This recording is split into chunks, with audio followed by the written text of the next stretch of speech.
The topics and opinions expressed in the following show are solely those of the hosts and their guests and not those of W4CY Radio, its employees, or affiliates. We make no recommendations or endorsements for radio show programs, services, or products mentioned on air or on our web.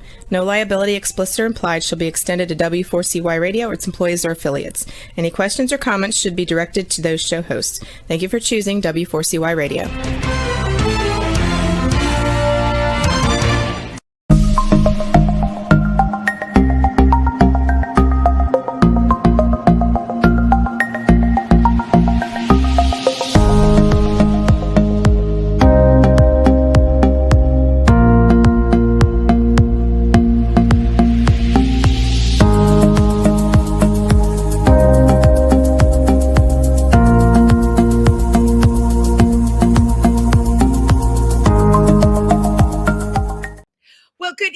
Everyone, and welcome to Triversity Talk. I'm Wendy Stewart, and again, always happy to be with all of you on Wednesday night. You know, it's Hump Day Wednesday, right? And this show really just gives me the extra oomph that I need to get through the week, and I hope it does that for you too as well. So I'm coming to you from New York City, but Triversity, as you know, is located in Milford, Pennsylvania, and I have a couple of things to share with you about Triversity, the Pride Center, things that are happening. First of all, a very important school board meeting tomorrow night. I believe it is starting at 6:00 at Delaware Valley High School. But to get further details, please go to our Facebook page, Triversity, the Pride Center. And it's also would be on our website as well to get further details. If you are in the Milford, Pennsylvania area, please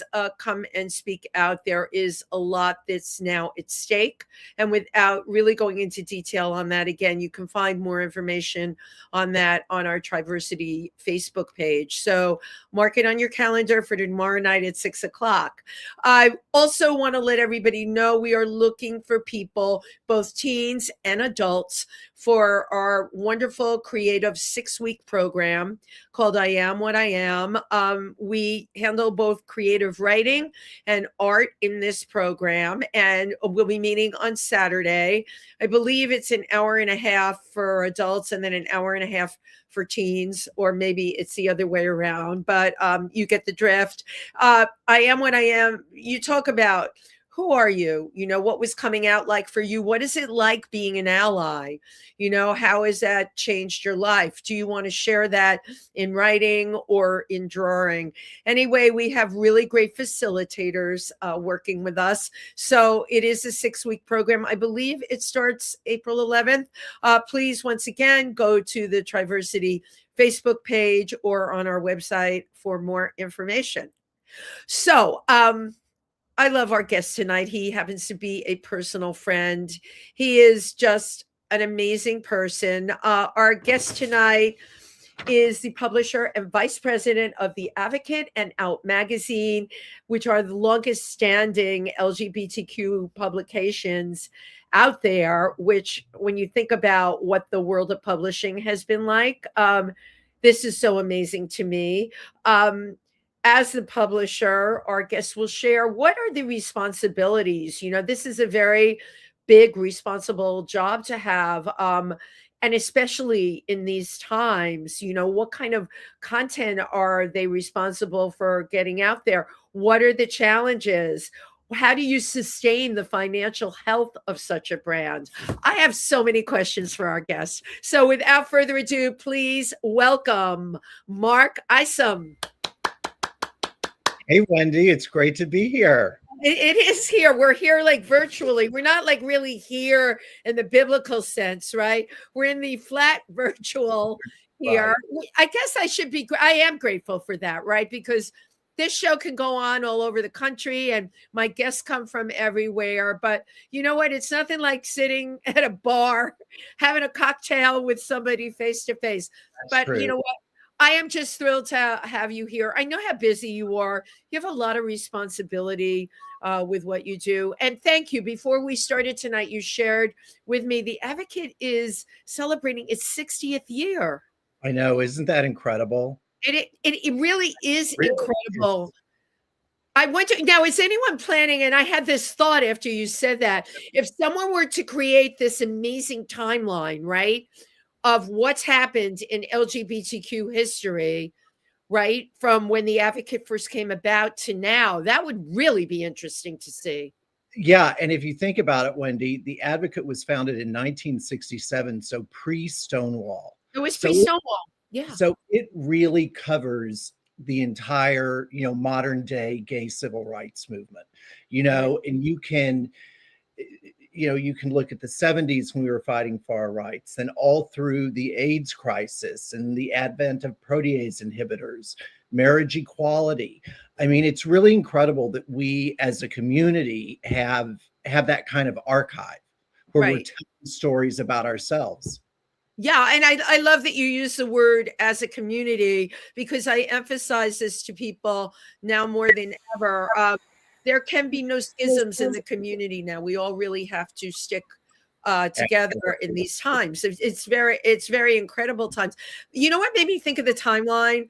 I thought if we started right in the late 60s and then rolled it into the 70s, and then like if there would be parallels to what is now to what was then. Well, it's so interesting because one of the things we do in the Advocate is go back into the archives. And we do this pretty regularly where we'll take a story from, the 70s, 80s, 90s, whenever, and republish it. And then opposite it, do an update. So it could be on an issue, it could be on a crime, it could be, on anything that the Advocate covered. And it's really interesting to see, in some cases, how things have changed, some cases, how they've stayed the same, in some cases, how they may have, gotten worse. Right. But it's really great to have that history and that archive. Right. And to be able to share that with people. It's interesting because now that you mention it, you do that. I didn't think of that, but yeah. Okay. I think that that is something that is really important to do.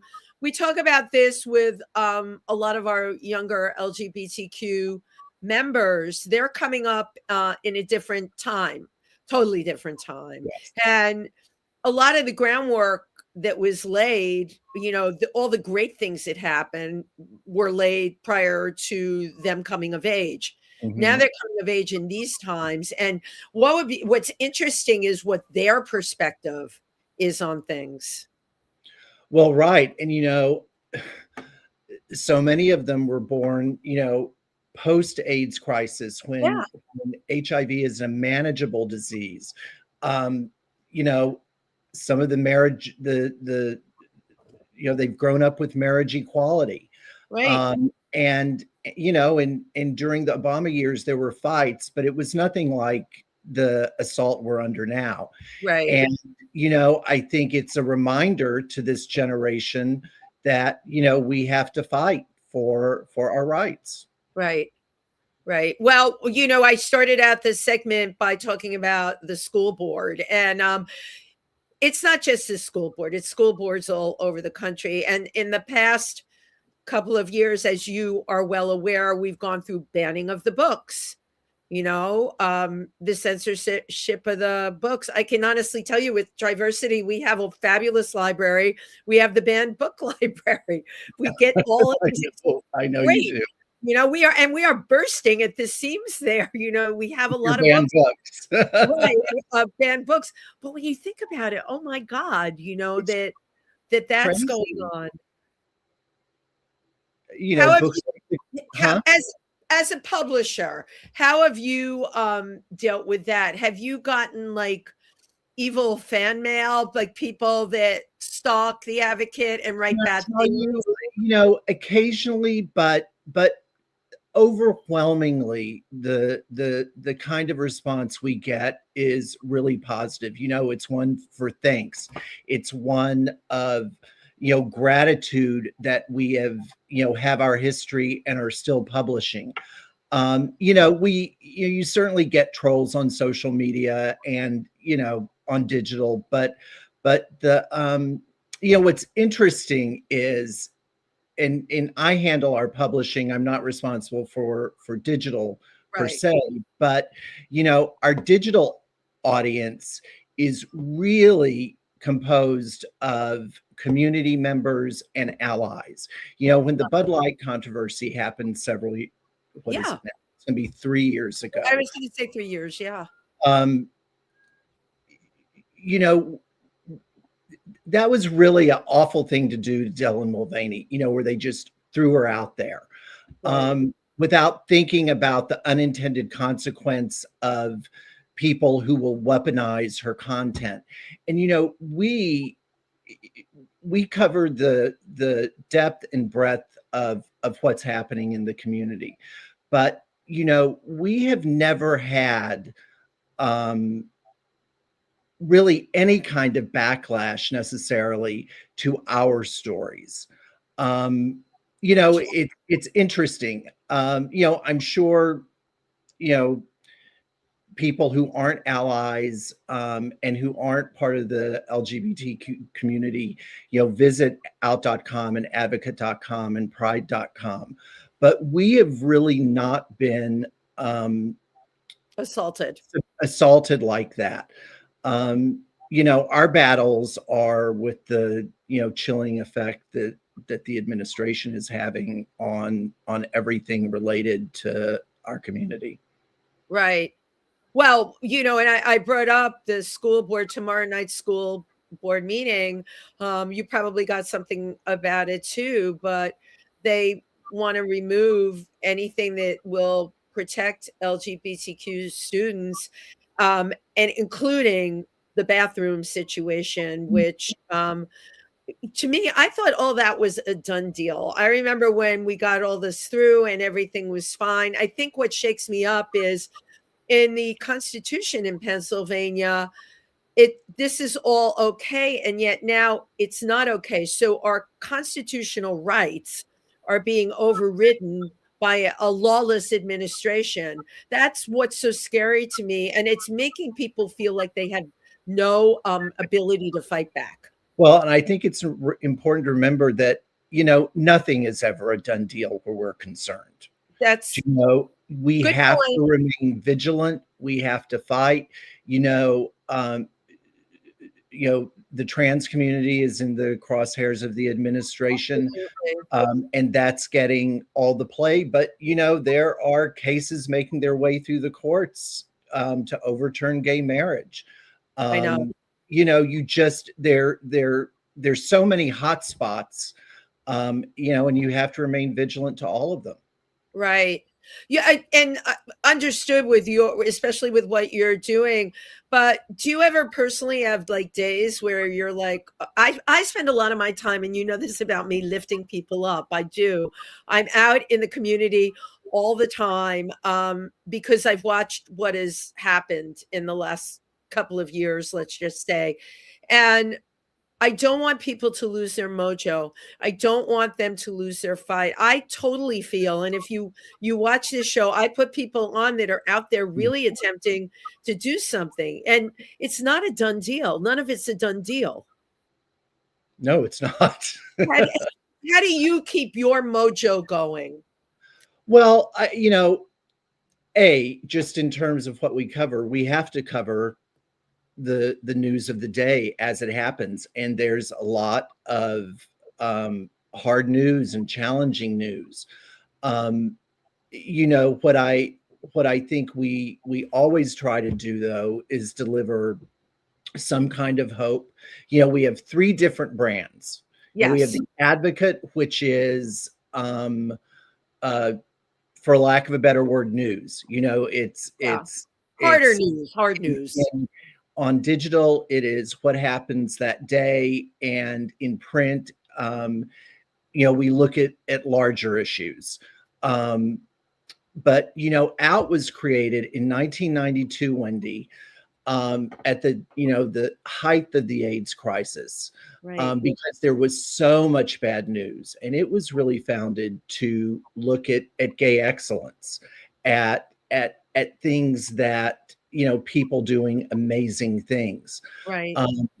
and so you have to balance it, and you have to, you also have to look at those good news stories. You know, you can, you can cover a news story, but talk to people about it who are inspirational and who can give hope. Agreed. Right. You Right. know, it's how you tell it. It's how you tell it, and it's got to do with who you talk to. Because if if you talk to someone that's got a really dark, pessimistic outlook on it, that's what they're going to share with Yeah, you. you have to do it also by being real, right? I mean, we're not in the business of fake news. I mean, we have Right. to say what's Oh wait, happening. we're not. Oh my God. We're not.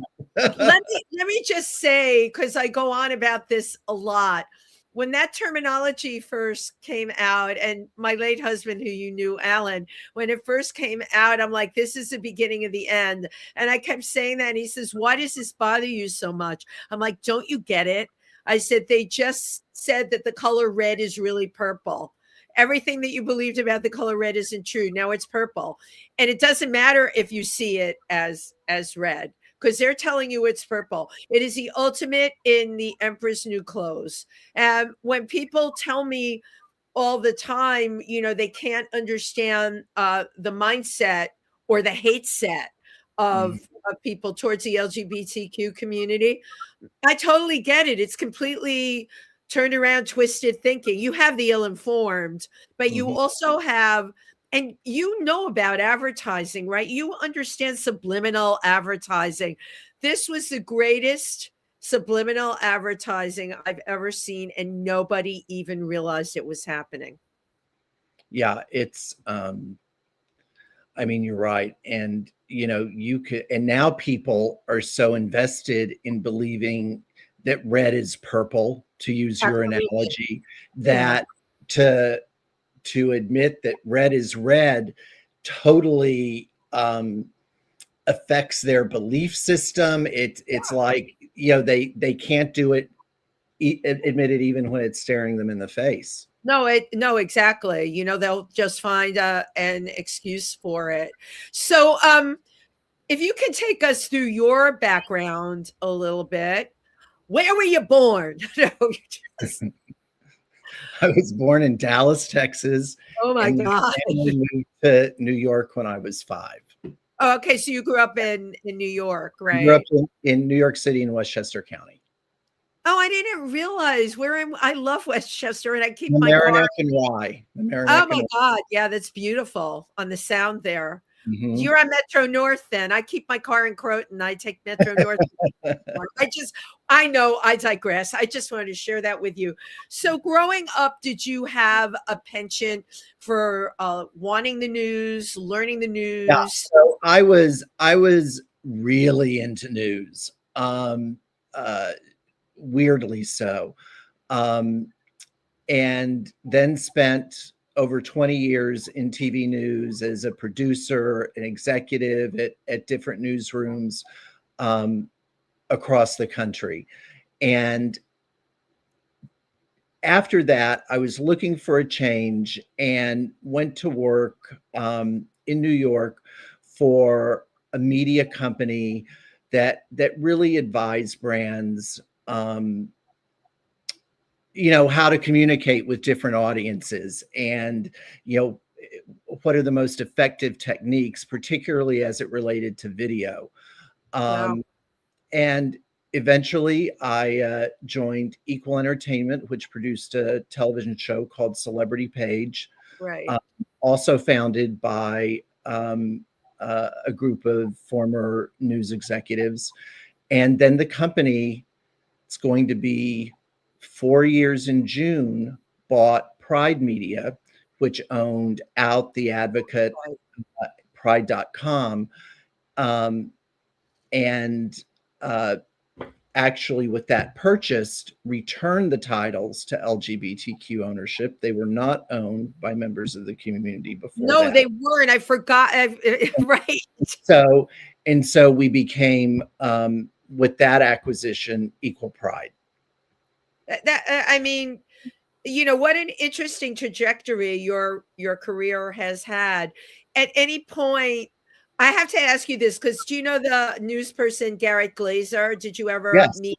yes, I Garrett's know who it is. I love Garrett. He's great. His new book out a couple of months already. Fairy Boy. I had him come on the show and everything. But regular people like me don't know what goes on in the news, right? And he worked for a number of news stations, affiliates. Mhm. It was so interesting. What did you love about it? What did you not like about it? Well, I think if you do TV news, you're probably to some extent an adrenaline junkie. It is things happen so fast, things can change so fast. I Yeah. mean, at one point I was a producer of the 5 o'clock news, and you have your lead story and rundown built, and then at you know 5:30 or 4:30, there's a fire, there's a shooting, there's an arrest, there's something. And so, you have to totally, Pivot. You have rejuggle to- your show. You've got to Right. pivot. Yeah. And, you like knowing things first. And, I think on a larger level, it's really exciting to be able to produce content every day and not to sound corny, but really explain what's happening in your local community. Absolutely. What communities were you working with at that point? I was in Hartford. I worked for two stations in Hartford, Hartford, the yeah. NBC and CBS affiliate. Gail King was my anchor when I was in a Wow. Hartford CBS affiliate. I worked in Dallas and in Minneapolis. Wow. Yeah, you would know Garrett. I think your paths Oh, definitely. I know who he is. I've seen his Yeah. book. I've read Yeah. parts of it. I haven't read the whole thing. Yeah, of course.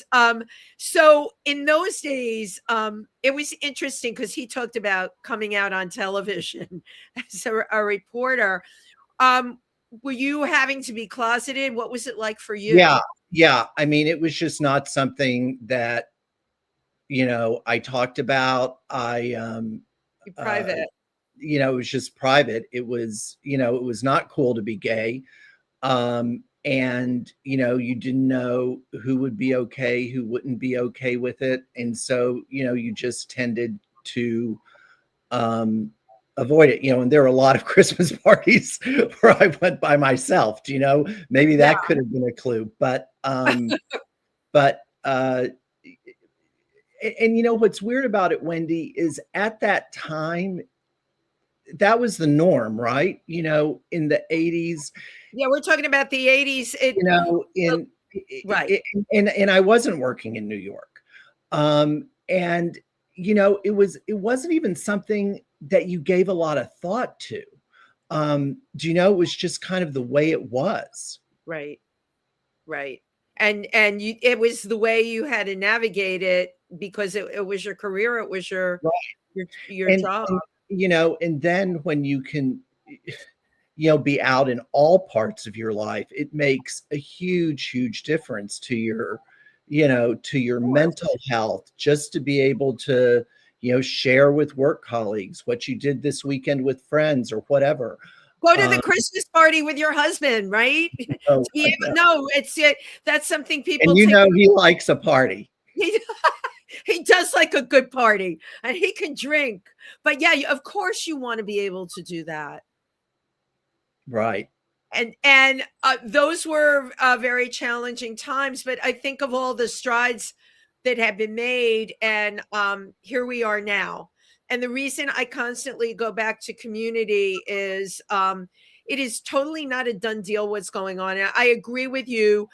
What I don't like in the LGBTQ community is a naivete towards things like marriage equality. I have a lot of friends, and I'm sure you do too, that are like, oh, that's nothing's going to happen with that. Well, I mean, the same people. I mean, honestly, I remember having a talk with a friend of my parents when before Trump was elected the first time, talking about abortion. And I said, they are going to find a way to take it away. And they're like, oh, no, they would never do that. And I think that's a mindset that people are in.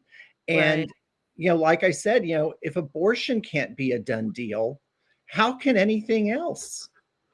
Oh, especially something like gay marriage that doesn't affect nearly as many people as the abortion issue affects women, right?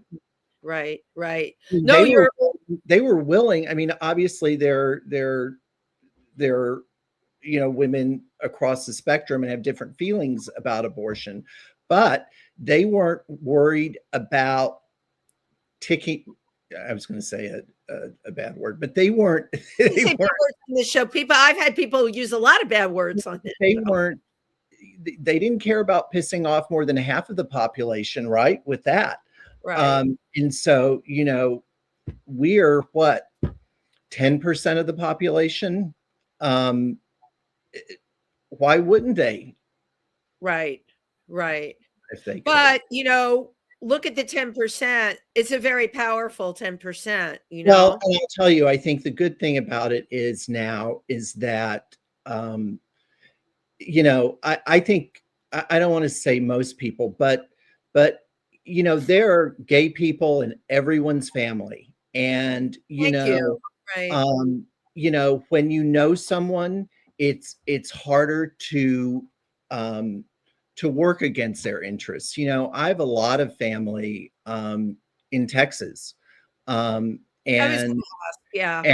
and in rural Texas, and I am the only one on that side of the family who is gay and married, and I think they would have been, if they didn't know me, if they didn't go to my wedding, if they didn't know Jamie, I think their viewpoint on gay marriage would be different. And so to have the visibility we have, because and obviously there are many families that don't support their gay children, but There are many. there are a lot of families that do. And I think having gay couples as part of families and extended family gatherings really make people think and can really break down barriers. That's one reason I think, you and I both have homes in Pike County, which is pretty red. But I think it's important for people to see us in the community, to get to know us, and help break down some of those barriers. Well, I agree. And, obviously, I've been with Triversity from the very beginning. Patty Tomaszewski started it. I was one of her original board members. I'm the only one left, right? And now we're 14 or 15 years. I've seen a lot of stuff. But when I came to Pike County, and I have to be honest with you, people were in different political parties. It was fine. I volunteered for everything. I work with all kinds of Right. people, and gay, straight, Republican, independent. There was nothing that existed now. What the challenges I am having with Pike County, and I love it there, and I'm committed to Triversity, but I have to tell you, there have been times where I've had to just not go there over things I read on social media during the week that pushed me over the edge. As you know, our mosque in Matamoros, someone shot at it, and somebody that I know who is a local realtor wrote, "How could such a thing happen here?" And I read that and I thought, that is the problem. That it made me angry reading that Well, comment. and Wendy, I think people now, uh, Trump bears most of the blame for this. I There agree. it is now okay to, Right. disparage in really Sure. personal terms individuals, and quote the other side. Right. And really, what that does is dehumanize a person and a whole group of people. And and frankly, I've had to just stop looking at the Pike County Facebook pages, because I think there are a lot of keyboard cowboys. There But are a ton, but the fact that somebody has that in them and they're empowered to write it. It's I love hearing what you're saying. And but I also think, the LGBTQ population in Pike County is really vibrant and part of the community Of and course. out there. Um,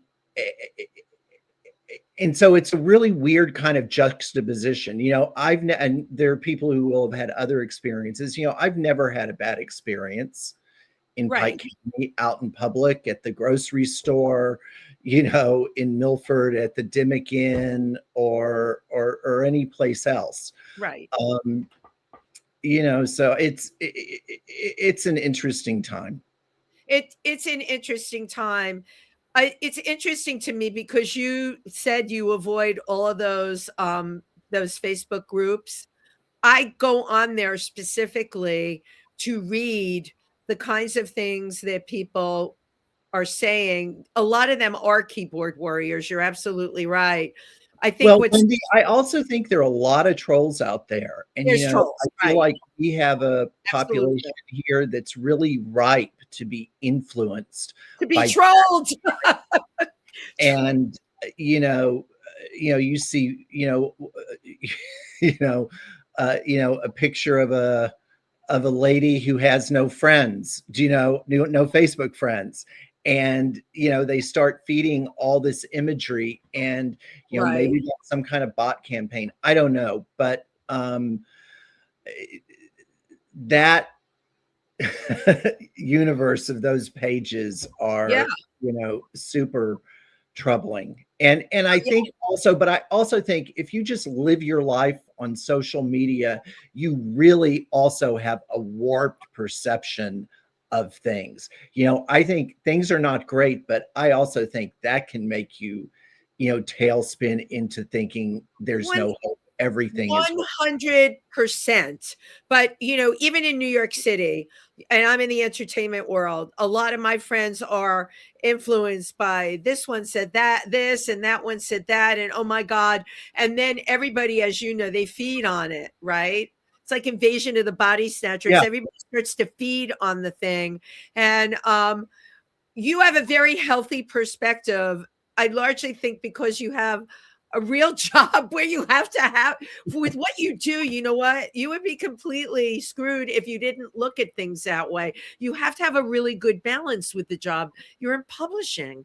Well, and the other thing, Wendy, is, this, I don't know how it will end. I mean, I believe this will end. It's whether it's with Trump leaving office. But what has happened is that, he's given permission for people to Absolutely. be vocal about things that they would never have talked about 10 years ago in public, Right. right?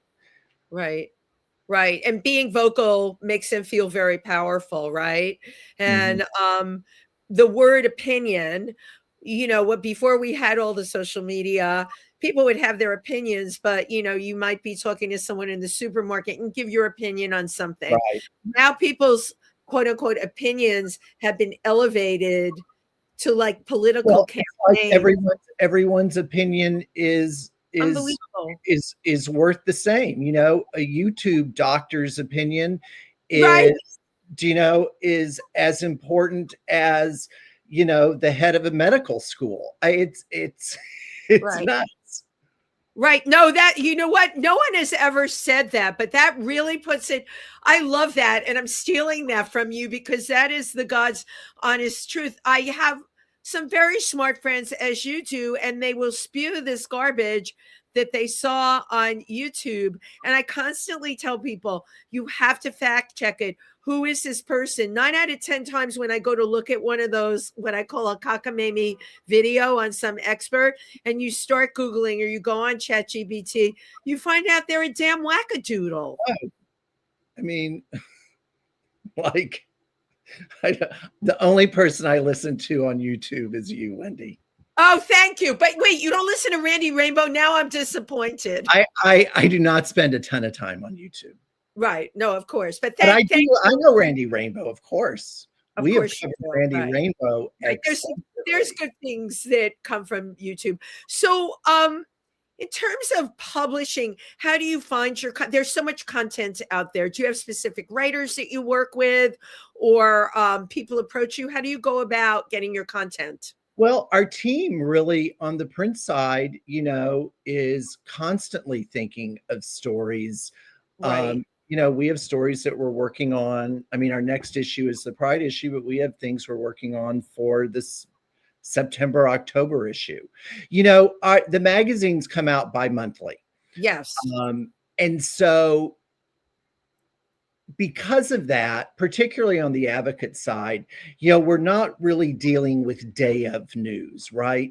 We're not a weekly, we're not a monthly. And so the stories we tell need to be timely when they're published. And so That's kind of like looking into a crystal ball somewhat. It's a little bit like that. Yeah. Yeah. A little bit like that. Certainly for both of them, the advocate's a little more timely, but in terms of out, just for covers, we're looking at, all right, what is going to be happening? We've already done our Pride covers, but for July, August, we're saying, okay, what is happening? Who is going to be relevant in July? That is always kind of looking ahead. But that's a very hard call. How do you go about doing that? It's like a gut check. It's there's thought that goes into it. We had a really good run with our covers last year. I love your new cover, by the way. Every single cover was, either on The View or Rachel Maddow or somewhere, they resonated. We try to choose, cover subjects that are, going to be relevant to the period of time they're on the cover. But then also, it's interesting, and you probably know this, the print reader is a little older than the digital user, right? I do both, okay? I do both too. But, for print, whoever's on the cover really needs to be recognizable. And we don't want, if we want a cover that appeals to everybody. And it's interesting because if you pick a celebrity that is, just known to people in their 20s and early 30s, you're going to deliver a magazine to someone maybe in their 50s or 60s, and they'll have no idea who's on the cover. That's a very good point. Right? It's not relevant to them. And so, I don't want to call it a struggle, but one of the issues we deal with is, making sure that in these magazines, there is something for everybody. So that it doesn't matter what age or what demo you fall into. If you read out or you read The Advocate, you feel like, oh, they've seen me, they're talking to me in some way. Right. Well, that is a very smart decision to make, because the biggest challenge, certainly, and your husband will tell you this, in theater, off Broadway, just about anything that you're going to put up on a stage, you have to say, who is your audience? How am I going to get them in? And I've constantly been going to production meetings for different things, because I'm involved in so much. And this came up last night. And I brought it up. There's a wonderful organization called the Village Trip, and they're in Manhattan. They do 2 weeks of performance, readings, tours all over the village. It's to celebrate the village. And we had a meeting last night, and they were talking about who they're getting on board and everything. And I put my hand up and I said, what's the plan to reach the younger audience? What's the plan to reach the NYU students, right? Which are all over the village now. You really have to get, and that comes up a lot, even with theater productions that we do down there, to sell tickets. How do you reach the younger audience? So I'm going to throw that out to you. How do you reach the younger audience? Well, I mean, you have to reach them with with in print with content that's relevant to them, Right. and you have to, and I can't stress how important covers are. It needs to resonate with a wide range of people. Yes. um and a lot of that is judgment calls. you Yeah. know Someone will go through a story rundown for upcoming issues, and there'll be a profile on someone who I don't know. I mean, I try to know who a lot of people are, but there may be an editor or reporter that says, I want to do a story on so and so, and I'm like, okay, Who who are is they, who right? is that? And and that's especially true of of influencers who are really becoming 100%. Right. a, a real voice in and for the community. Right. Right. But again, that's if you're not familiar with them, that is a quick Google. I spend a lot of time on social media, not wasteful time promoting my stuff, other people's stuff. And then I sidetrack to find out who I think the good influences are, what they're trying to say. How do you reach them? Certainly, my big eye opener, on my other show, If These Walls Could Talk, I've been getting incredible musicians that are like late 50s, early 60s, and they've been making music since they're 20. Yeah. And they're working and they're amazing. And they're at Barry Ballroom. They're just all over, right? Guaranteed you never heard of half of them. So I like putting them on my show, Yeah. you know, and they all have followings, but how do we expand their followings? Mhm. Likewise, the Brooklyn queer community, tapping into that community is a whole other thing because I'm a part of the Glam Awards. I'm nominated every year, mostly because I get my friends to nominate me. But Because I you're so love glamorous. it's, you know what? I got to tell you, those kids turn it out from the I designs that they design themselves, their makeup, their hair, and you know what? They're all really nice. You don't get like the attitude that you Right. had in the 90s. And most of them that you talk to, I mean, they're working as barristers in coffee shops. Not that that's a bad thing, but these are not people that are employed, by Stella McCartney or big, and they're so talented. I Mhm. love supporting those kids and I love learning more about their community because they're doing work in clubs out there. A lot of them are really great performers unless you do the Brooklyn scene. And I try and insert it into my life. Unless you do it, you'd have no idea. You'd have Right. absolutely no idea.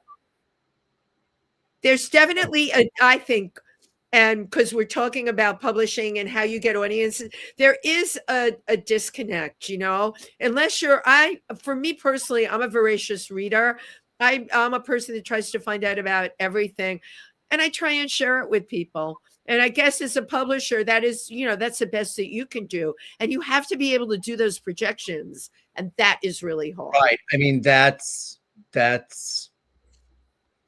it's you want to win more than you lose. And I think we do a pretty good job of it. But that, that's the business, right? I mean, we're looking into the future and trying to figure out what's going to be, part of the conversation in the fall, or Right. what's going to be part of the conversation during the holidays. Um, Exactly. Yeah. I it's call like it staying it's relevant. like heated rivalry. Who knew that was going to be like what it is now? Right. And, who knew that we would have these, four new LGBTQ stars who are going to, I think, be really, really big. I mean, you don't know. Right. You don't know. You don't know. And all you can do is You can wait. make your best. You can make your best guess based on your experience. Yeah. And your experience, but obviously you work with a team. And I'm sure your team is of varied sensibilities and ages. Oh, And that's what you have to have. yeah. Um, races, genders. I mean, we That's have what a it is. very diverse team, and that's really the only way you can cover this community, right? I mean, these are stories we're telling about ourselves. Yeah, exactly. And it's like it, certainly with all the awful things happening in the trans community, like I don't know where we would be without our trans staff who are really able to, I think bring a sensibility to their storytelling that's really important. Well, yeah, it's a totally different perspective, also depending on their age as well, within that community. I mean, it's incredible. My dog just came over. He makes me cough. Did you have to deal with celebrities a lot in your last job? Yes. What was that like? What I find, and we deal with them a lot in this job too. And I will say that I have found, I'll make a general statement, there are exceptions, really big stars, really big celebrities Yeah. are there to get it done. They are pretty easy to work with. It is, the B or C level celebrities that, insist that I have to have a China cup at the Right. tea. That kind of thing. Right. Right. But I'll tell you, I've not had, generally when we ask someone to be on the cover of Out or the Advocate, they're really excited about it. Oh my God! How they absolutely. really view it as being part of the community as a big deal. I love it. So I have not really had it in this job there are no horror stories. No horror stories, right? Which Yeah, that's and if you're a gay celebrity you're on the cover of Out, you want to support it. It's part of the community for them as well. And so we really haven't had any horror stories. Some people are easier to work with than others, but right. no disasters. I interviewed a very famous composer one time, and I love him. I'm not going to say his name, but he's incredible, and he had a reputation as being difficult. And I saw how the interaction between the two of us was really starting to drag. And I said to him, I have to ask you a very personal question. And he was like, oh, I said, do people find you really difficult to work with? That broke the ice almost immediately. And he became a human being after that. And you know what? It's one of the strongest interviews I ever did. I guess none of us, we can't be afraid to put that out there. We can't be afraid to say, hey, you know what? We're just people here. We're exchanging information. We're on the same page. Right. At the end of the day. So we are down to the wire here. Oh my God. You know what? I always say time flies when you're having fun. You know me, I can talk forever. I know you can. I can. And this is my second podcast today. And a million things in between. What do you hope to see going forward in our community?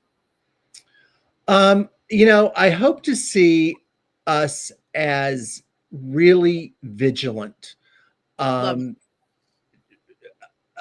our rights and vigilant about protecting each other. And this is especially true, of our brothers and sisters in the trans community. Yeah. They are really in the crosshairs now and need our support. I love it, and I completely agree. And I'm there 100%. Oh, I know you are. Yeah, no, I am everything. I am right. And people say to me, why so much? Honest to God, I always was from junior high. And then I went through the whole Wendy, I believe it. I went through the whole AIDS thing, which was and always will be completely unacceptable to me. And that's just how I roll. And what's happening in the trans community right now is just completely unacceptable. And I believe we all need to get together on that within our community. Those letters LGBTQ, there's still divisions between people. I find, well, and you have to, I mean, the trans community has been part of us since the beginning. And they called some of the folks who rioted at Stonewall drag queens, but they weren't. I heard that too. Right? They were trans people, so they have fought for our collective rights for decades. From the beginning. So you have been an absolute delight. I loved learning more about you. I like to do this hokey little thing where I take people's pictures and then I can put them up on social media. We have a few pictures together. I like these because they're on the computer. Cheese.